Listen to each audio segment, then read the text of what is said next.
यह कहानी है नेपाल के जाराकोट जिले की। एक शांत, सुंदर और हरा भरा पहाड़ी इलाका, जहां छोटे से गांव की गलियों में हर सुबह पक्षियों की चहचहाहट और हवा की सरसराहट गूंजा करती थी। उसी गांव में रहता था एक मासूम और सीधा सादा लड़का, सरजू गिरी। लेकिन गांव के बच्चे, बड़े बूढ़े सभी उसे प्यार से टोंडे गेमर कहते थे। टोंडे गेमर का परिवार बहुत सरल और संस्कारी था। उनके पिताजी गांव में एक छोटी सी किराने की दुकान चलाते थे।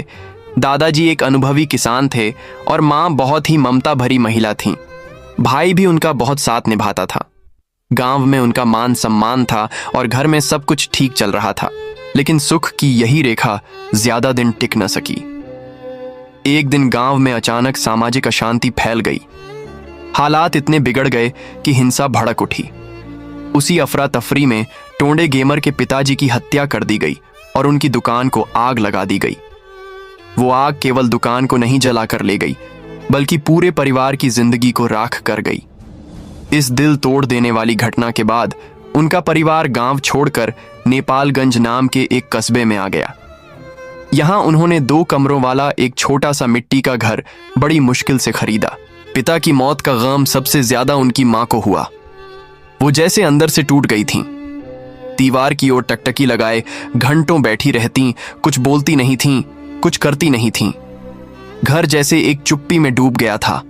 पैसों की तंगी बढ़ने लगी। घर चलाना मुश्किल हो गया। अब जिम्मेदारी थी टोंडे गेमर की। उन्होंने काठमांडू जाकर एक घर में सफाई का काम शुरू कर दिया। सुबह 4 बजे उठना, रात को 12 बजे तक काम करना, यही उनकी दिनचर्या बन गई। काम इतना ज्यादा हो गया कि वह पढ़ाई भी जारी नहीं रख पाए। इधर उनके बड़े भाई को भी पढ़ाई छोड़नी पड़ी और वह रोजगार की तलाश में सऊदी अरब चले गए। अब टोंडे गेमर अकेले थे। न पढ़ाई थी, न कोई सपना, न कोई सहारा। एक दिन वह थके हारे घर के बाहर चुपचाप बैठे थे। आंखें धुंधली थीं और दिल भारी। तभी अचानक एक लड़का दूर से दौड़ते हुए आया और चिल्लाया, बुहीहा, बुहीहा। टोंडे गेमर चौंक उठे।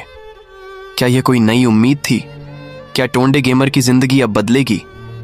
क्या उस आग की राख से फिर कोई सपना उठेगा? पार्ट 2 के लिए कमेंट करें और वीडियो को टोंडे भाई तक पहुंचाएं।